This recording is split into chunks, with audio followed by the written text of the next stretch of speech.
हाय नमस्कार, मी सुप्रिया आणि आपल्या या चॅनलमध्ये तुम्हा सर्वांचं मनापासून स्वागत आहे। बाजारात ताजे मटार आलेले आहेत आणि या मटारचा पराठा खूप छान लागतो।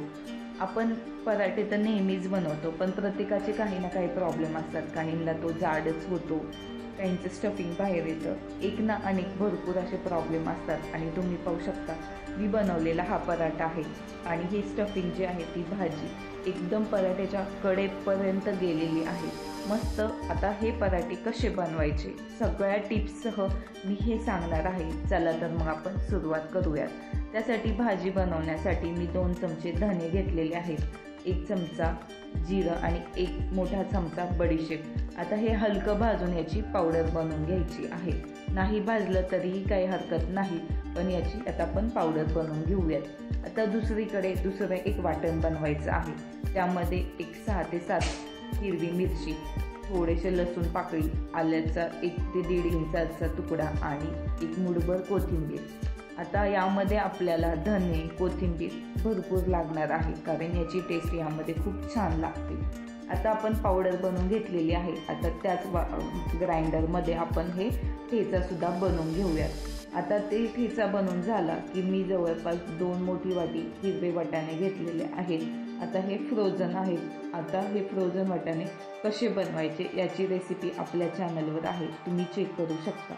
जर साधे वाटाणे असतील तर ते घेतले तरीही चालतील। आणि मस्त आपल्याला याची पेस्ट बनवून घ्यायची आहे। थोडी थोडी करत आपण सर्व वाटाणे हे वाटून घेतलेले आहेत।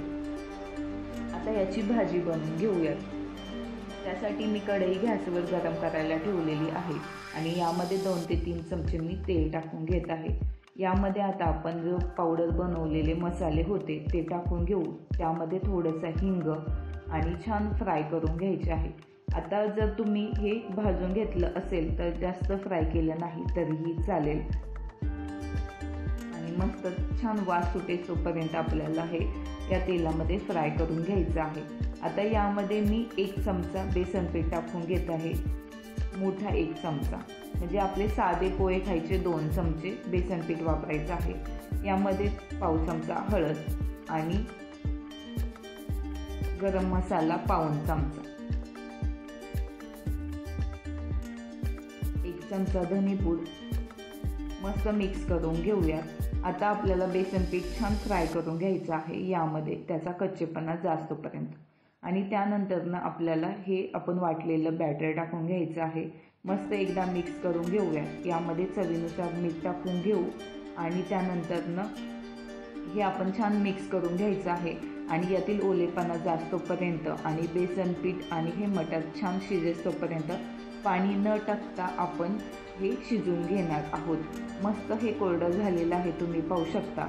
आता गॅस बंद करूयात आणि हे छान थंड होऊन द्यायचं आहे। आता थंड झालेलं आहे आणि तुम्ही पाहू शकता मी कणिकसुद्धा मळून घेतलेली आहे। आता ही कणिक मळताना थोडीशी घट्ट मळायची आणि घट्ट मळल्याच्या नंतर एक 10 मिनिटं साईडला ठेवून दिलेली होती। आणि आता आपण थोडं थोडं तूप लावत ही छान मळून घ्यायची आहे। मस्त असे आपल्या हाताच्या तळव्याने प्रेस करत करत आपल्याला ही कणिक छान मऊसूत करून घ्यायची आहे, जेणेकरून अशा प्रकारे कणिक मळल्याच्या नंतर आपला पराठा छान फुलला जातो।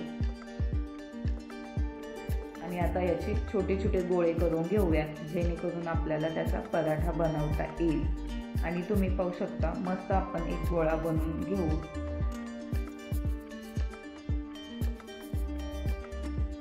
आता याची पारी बनवून घ्यायची आहे। थोडंसं पिठामध्ये मी बुडवून घेतलेलं आहे आणि कडेच्या साह्याने फक्त असं प्रेस करून एक वाटी बनवून घ्यायची आहे। मध्ये जास्त आपल्याला हे दाबून घ्यायचं नाही आणि मध्यभागी हलक्या हाताने आता प्रेस करून एक आपल्या भाजीचा म्हणजे मटारच्या भाजीचा एक गोळा आपण यामध्ये घ्यायचा आहे आणि तो यावर ठेवून देऊयात।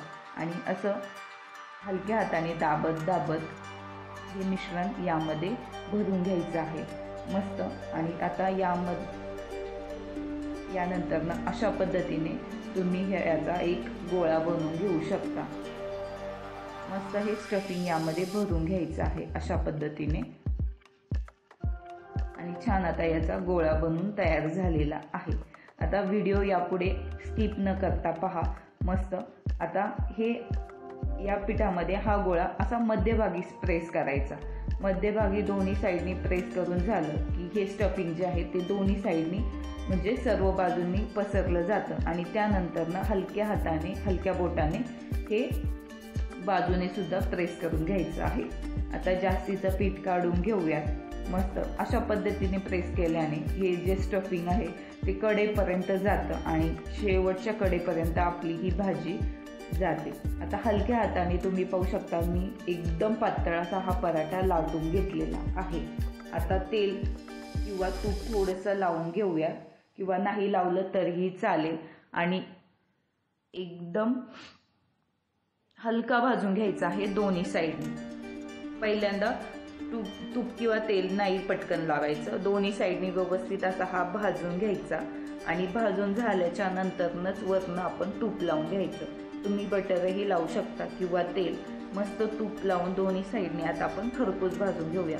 आता तुम्ही पाहू शकता तूप लावल्याच्या नंतरनं मस्त हा फुलायला लागलेला आहे. तूप लावल्याच्या नंतर हा पराठा मस्त असा खरपूस भाजून घेतला की असा मस्त हा फुलला जातो. त्यामुळे या पद्धतीने मी ज्या टिप्स सांगितलेल्या आहेत म्हणजे कणिक कशी मळायची, त्यानंतरनं स्टफिंग पिठामध्ये बुडवून कसं प्रेस करायचं, त्या पद्धतीने एकदा बनवून पहा. मस्त असा टम्म फुगलेला पराठा आपला बनवून तयार होतो. मस्त रेसिपी आवडल्यास लाईक करा.